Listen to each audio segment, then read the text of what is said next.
सरकार कोरोना के खिलाफ लड़ाई के साथ साथ अर्थव्यवस्था को भी अहमियत दे रही है।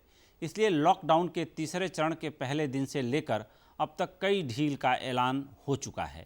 आने वाले दिनों में सरकार कुछ और भी बड़े ऐलान कर सकती है, क्योंकि कोरोना के खिलाफ लड़ाई फिलहाल खत्म होने वाली नहीं है। हमें इसी के साथ जीने की आदत डालनी होगी और आगे बढ़ना होगा। कोरोना के खिलाफ जंग के बीच सरकार डिरेल अर्थव्यवस्था को भी पटरी पर लाने की कवायद में जुटी है।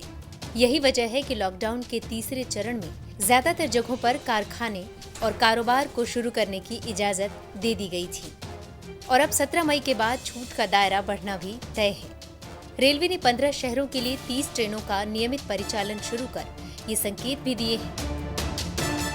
फ्लाइट्स और पब्लिक ट्रांसपोर्ट सिस्टम भी जल्द शुरू किए जाने की तैयारी चल रही है। मतलब साफ है कि अब कोरोना के साथ ही जिंदगी में आगे बढ़ने के उपायों पर काम हो रहा है। लेकिन इसके लिए सबसे पहले सरकार के सामने उद्योगों और कामगारों की बदहाली दूर करने की चुनौती है। हालांकि सरकार ने इसके लिए दूसरे प्रोत्साहन पैकेज का मसौदा तैयार कर लिया है, जिसका कभी भी ऐलान हो सकता है। मीडिया रिपोर्ट्स के मुताबिक ये पैकेज MSME यानी छोटे और मझोले उद्योगों के अलावा प्रवासी कामगारों पर फोकस हो सकता है। इसके अलावा लॉकडाउन में प्रभावित सर्विस सेक्टर के लिए भी पैकेज की घोषणा हो सकती है। 25 मार्च को लागू देशव्यापी लॉकडाउन का सबसे ज्यादा असर MSME सेक्टर पर ही पड़ा है। ऐसे में MSME की मदद के लिए सरकार क्रेडिट गारंटी योजना का ऐलान कर सकती है।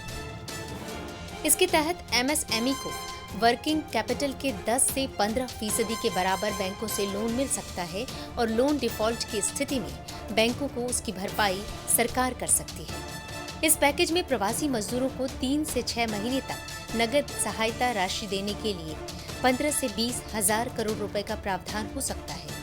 यदि ज्यादा प्रवासी कामगार घर लौटते हैं तो सरकार फूड सब्सिडी और जॉब गारंटी स्कीम के लिए और फंड की घोषणा भी कर सकती है।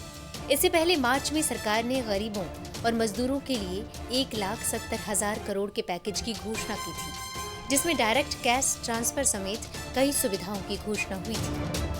ब्यूरो रिपोर्ट, सहारा समय।